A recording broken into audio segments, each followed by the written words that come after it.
Oi gente, tudo bem com vocês? Então, como prometido, estou aqui para contar o meu testemunho sobre como Deus me deu um presente tão maravilhoso que foi a minha princesinha Giovana. Vou tentar, contar e vou tentar resumir também bastante para não ficar muito longo. A propósito, se vocês escutarem um barulhinho de criança aqui é porque ela está bem pertinho de mim, então já sabem, né?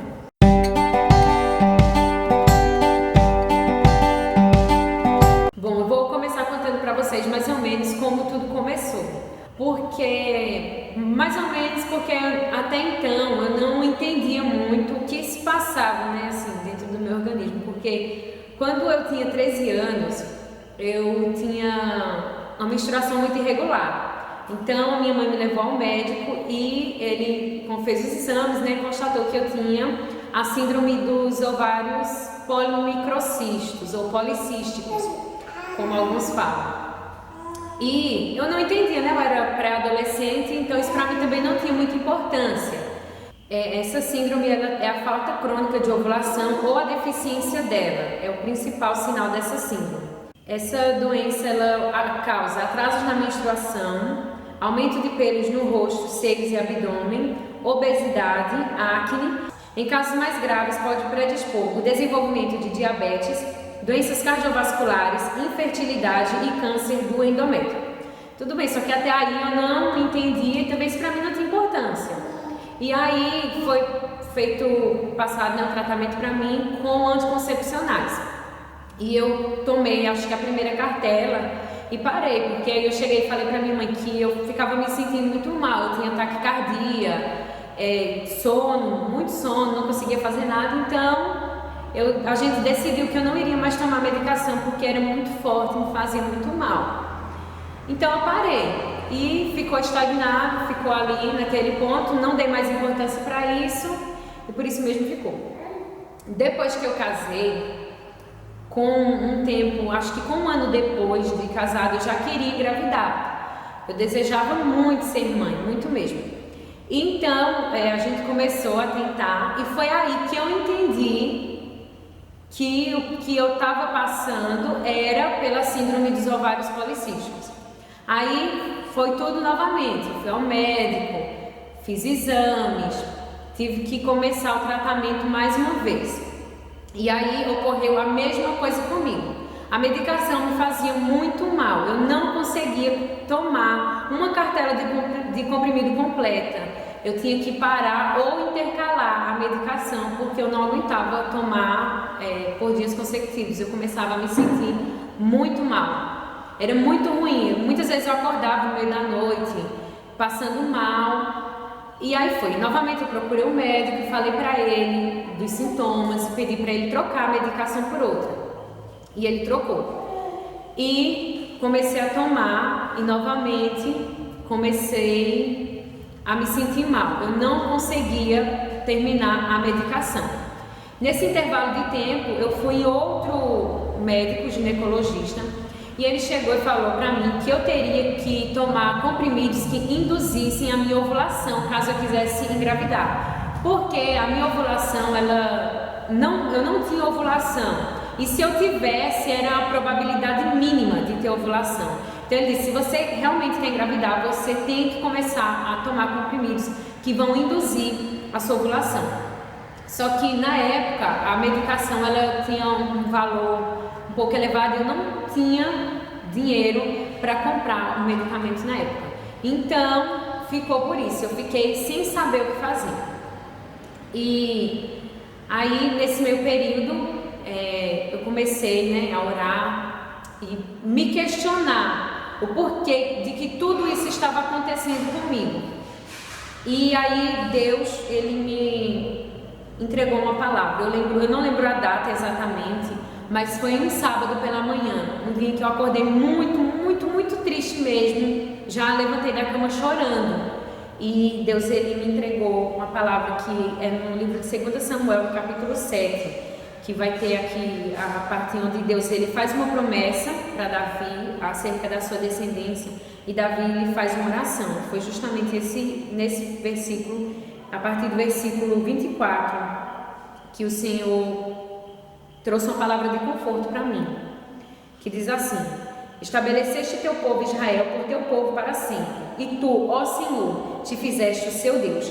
Agora, pois, ó Senhor Deus, quanto a esta palavra que disseste acerca de teu servo e acerca da sua casa, confirma-a para sempre e faze como falaste. Seja para sempre engrandecido o teu nome e diga-se: o Senhor dos exércitos é Deus sobre Israel, e a casa de Davi teu servo será estabelecida. Aí eu vou já pular para o versículo 29 para não ficar muito extenso. Sê, pois, agora servido de abençoar a casa do teu servo, a fim de permanecer para sempre diante de ti. Pois tu, ó Senhor Deus, o disseste, e com a tua bênção será para sempre bendita a casa do teu servo. E aí, através desses versículos, Deus estava falando para mim que no momento certo Ele iria abençoar a minha descendência, iria abençoar a minha casa, assim como Ele já tinha me dito antes. Porque eu confesso para vocês que uma das coisas que eu tive que enfrentar nesse período foi a descrença. Porque muitas vezes eu desacreditava daquilo que Deus poderia fazer na minha vida. Eu me olhava no espelho e me perguntava: será que um dia eu vou poder ter um bebê nos meus braços? Será que um dia eu vou poder realizar esse sonho tão grande que eu tenho? Porque é uma coisa que eu estava verdadeiramente, totalmente na dependência de Deus. Eu dependia de Deus para me abençoar, para fazer isso pela minha vida. Eu não tinha como agir por meios próprios para fazer isso por mim. Então, a partir daí, eu decidi que eu não iria tomar mais nenhuma medicação. E decidi que se Deus ele quisesse me abençoar, Ele iria me abençoar sem precisar de tratamento nenhum, sem precisar de remédio nenhum. Eu senti que o fato de a medicação me fazer mal era como se Deus estivesse dizendo: não toma isso, espera que no tempo certo eu vou fazer. E assim eu fiz, eu parei. Conversei com meu esposo, falei para ele: olha, eu não vou mais tomar remédios porque eu não aguento, eu fico me sentindo muito mal e eu vou parar por aqui. Se Deus quiser, Ele vai me dar, se Ele não quiser, Ele não vai me dar. Aí pronto, depois disso eu enfrentei vários períodos de a fé lá em cima, a fé lá embaixo, a fé lá em cima, a fé lá embaixo. E uma das coisas que mais me entristecia nesse tempo todo era o fato de muitas pessoas chegarem para mim e perguntarem por que a gente ainda não tinha filhos, porque a gente já estava com quase 5 anos de casado e não tinha nenhum bebê. Eu sei que muita gente pode assim se questionar e dizer: não, isso aí não é da conta de ninguém, isso aí é da conta do casal. Mas entendam que para uma mulher que quer ter um bebê, que sonha com a maternidade, que sonha em ser mãe, isso é como se fosse uma facada.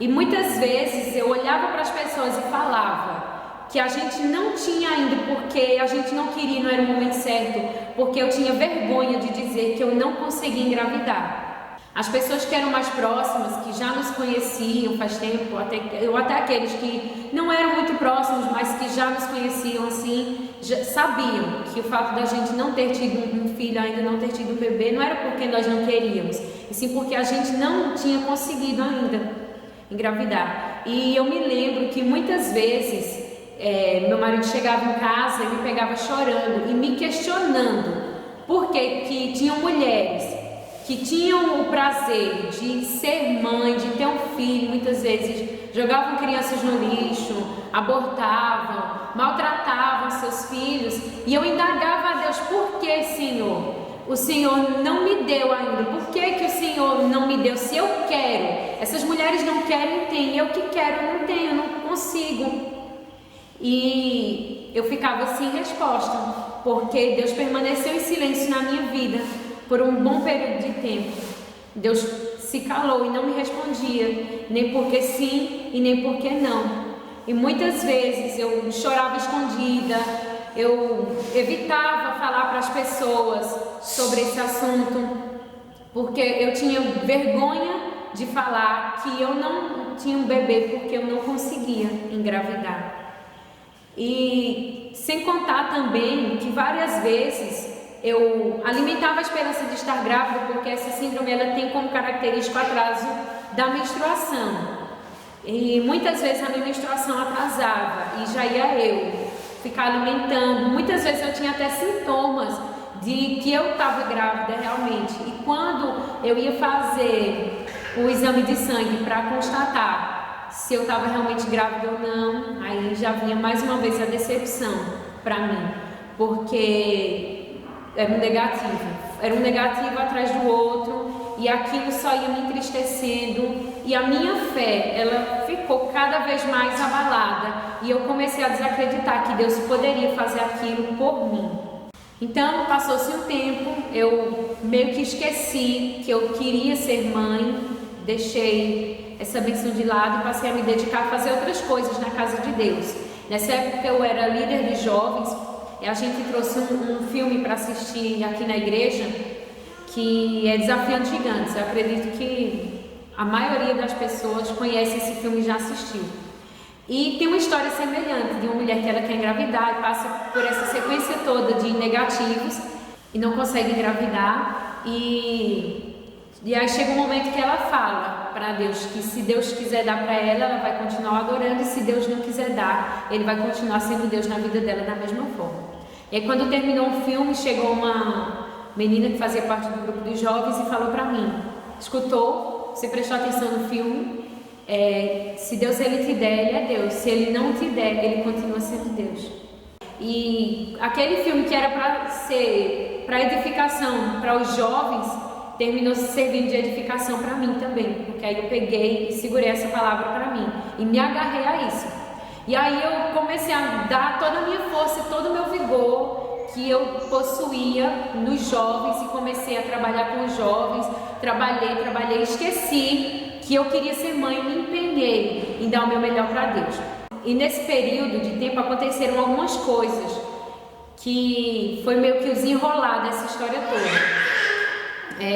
A gente fez uma campanha de oração na época do aniversário da igreja, e a gente foi orar no monte. E quando chegou lá, o pastor, ele sentiu o desejo de orar por mim lá. Então ele chamou a esposa dele, os dois oraram por mim nesse sentido, e eles creram ali por mim, eles acreditaram por mim que Deus estaria me entregando a vitória. E as palavras, eu me lembro, foi as palavras, né, da irmã Manuela, a esposa do pastor, foi bem essa mesmo. Eu vi, Deus vai fazer na tua vida. E o pastor confirmou, ele disse: pode crer que está bem próximo, e ainda esse ano Deus vai te responder. Depois disso, na época ainda que a gente ainda estava, né, no período do aniversário da igreja, a gente foi para uma lanchonete lanchar. E quando chegou lá, o filho do pastor, ele tem 4 anos, e ele chegou para mim assim do nada, bem em direção à minha barriga, e fez: toma o teu bebê. E nisso eu parei na hora, pedi para ele repetir: o que foi, Gabriel? E ele novamente: toma o teu bebê. E aí quando eu falei para o pessoal: vocês escutaram o que Gabriel falou? Ninguém tinha escutado, só foi eu e ele. E aí, depois disso, eu passei por um período em que eu menstruei. E aí eu passei 25 dias menstruada. E eu cheguei assim, acho que no limite do que eu poderia suportar, porque você imagina uma mulher que ela tem ali suas esperanças alimentadas. Você escuta seu pastor orando por você, te entregando a bênção. A esposa dele confirmou para mim que tinha visto Deus fazendo isso. Aí vem uma criança, do nada, chega para mim e fala: toma o teu bebê. Poxa, eu fiquei assim, eu digo: eita, agora Deus vai fazer mesmo, não tem para outra. E aí acontece uma situação que inverte todo o quadro. Se por um lado, aos olhos espirituais, Deus estava fazendo pelo lado carnal, as minhas esperanças, elas morreram ali. Não existia mais o bebê, não existia mais o sonho de ser mãe, porque eu comecei a sangrar. E aí eu comecei mais uma vez a me questionar por que Deus não estava fazendo na minha vida, se era a única coisa que eu pedia para Ele, se eu trocaria tudo que eu tinha para ter um filho, para ter nos meus braços para sentir o prazer de ser mãe, para sentir a gestação, para ver minha barriga crescendo, para sentir os enjoos. E ali a minha fé desmoronou e despencou mais uma vez. Mais uma vez eu comecei a desacreditar daquilo que Deus poderia fazer por mim. Muitas vezes Galerinho chegava e falava para mim, meu esposo, né? Chegava e falava para mim: se Deus não fizer, é porque você não crê, porque você não tem fé. Mas eu acho assim que vocês vão entender. Quando a gente quer muito uma coisa, muito mesmo, é normal se virem situações contrárias àquilo que você quer, àquilo que você almeja buscar. Se você vê que você está lutando e está acontecendo o contrário, eu acho que é normal você desacreditar, sua fé desfalecer. Muitas vezes eu acho que Deus ele me abençoou não pela minha fé, mas pela fé das pessoas que estavam ao meu redor. Porque chegou um momento que se tornou muito difícil caminhar por isso. Que se tornou muito difícil caminhar e ter fé, sendo que eu pedia tanto para Deus, eu fazia tudo. Eu agradava a Deus, eu orava, vivia uma vida reta, uma vida em santidade, não via Deus fazendo na minha vida. Eu ficava me perguntando o que mais eu precisava fazer para Deus poder me entregar. E eu não entendia que a única coisa que Deus queria era que eu esquecesse que eu tinha um sonho, esquecesse que eu era o centro desse sonho e deixasse Ele trabalhar por mim, colocasse Ele no primeiro lugar da minha vida. E aí nesse período que eu já estava 25 dias menstruando, o pastor foi na minha casa novamente me visitar com a irmã Manuela e ele orou por mim, ele conversou comigo, me deu uma palavra de conforto, uma palavra de encorajamento.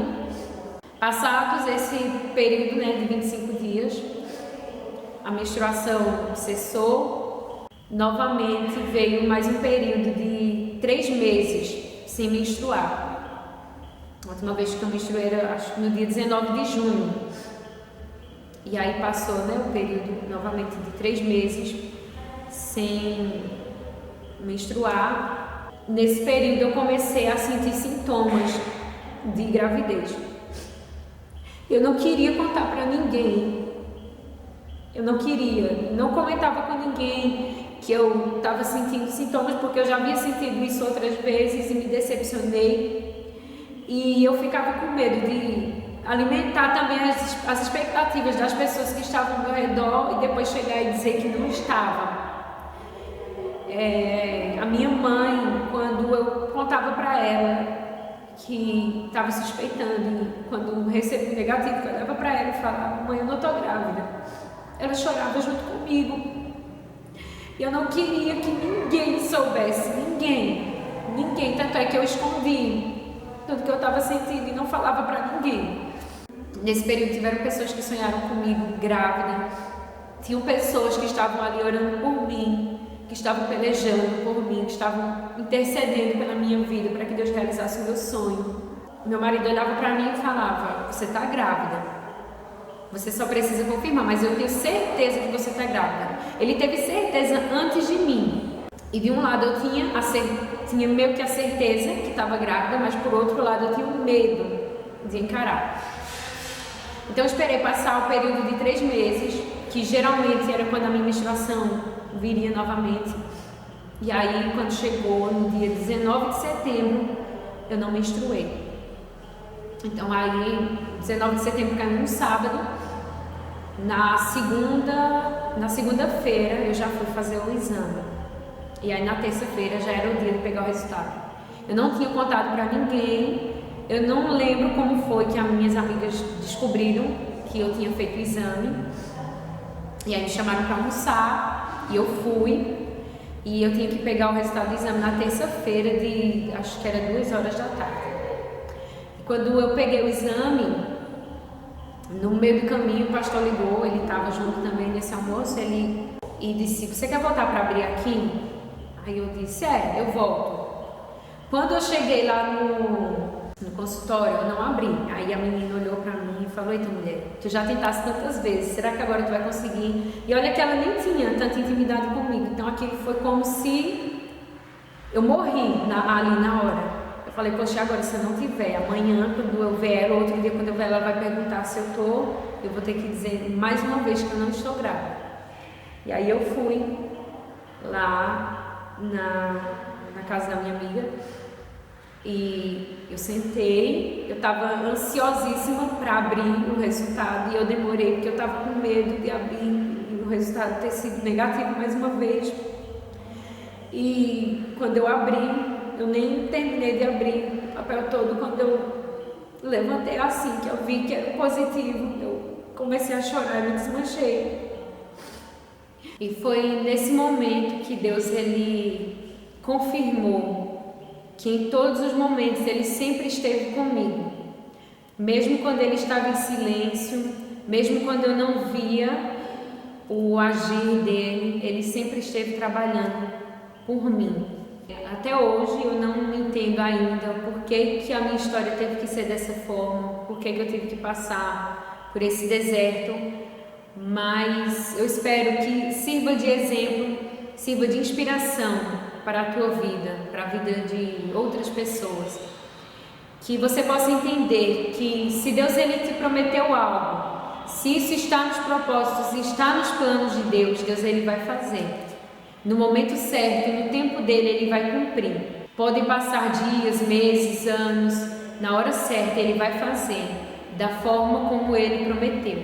Simplesmente você tem que entender que Deus ele tem que estar acima dos teus sonhos, dos teus projetos. Em primeiro lugar, Deus tem que estar. Quando você colocar Deus no lugar de honra, no lugar que é dele, ele vai fazer por você aquilo que você tanto quer, aquilo que você almeja. Que você possa entender que os planos de Deus são maiores e são muito melhores do que os nossos. Vão muito além daquilo que a gente quer, daquilo que a gente pede, daquilo que a gente sonha. Que assim como um dia eu derramei lágrimas, um dia eu sofri, se essa for a situação que você está passando hoje, que você possa entender que no momento certo isso vai passar. E que na hora certa Deus ele vai te entregar a vitória, ele vai te entregar o teu presente. Hoje eu sou recompensada quando eu olho para a Giovana, quando eu vejo o sorriso dela, quando eu vejo ela dormindo, quando eu posso ter ela nos meus braços, quando eu posso cuidar dela. Eu esqueço completamente de todas as lágrimas que eu chorei, de quantas vezes eu sofri. E lembro também do tempo que eu tive que esperar para ter ela. E me sinto grata a Deus, porque Ele fez na minha vida aquilo que homem nenhum poderia fazer. Somente Ele poderia fazer. Que Deus te abençoe e a gente se encontra no próximo vídeo aqui no canal. Se você gostou, deixa o teu like, compartilha, abençoa a vida de outras pessoas através desse testemunho. Tchau, tchau!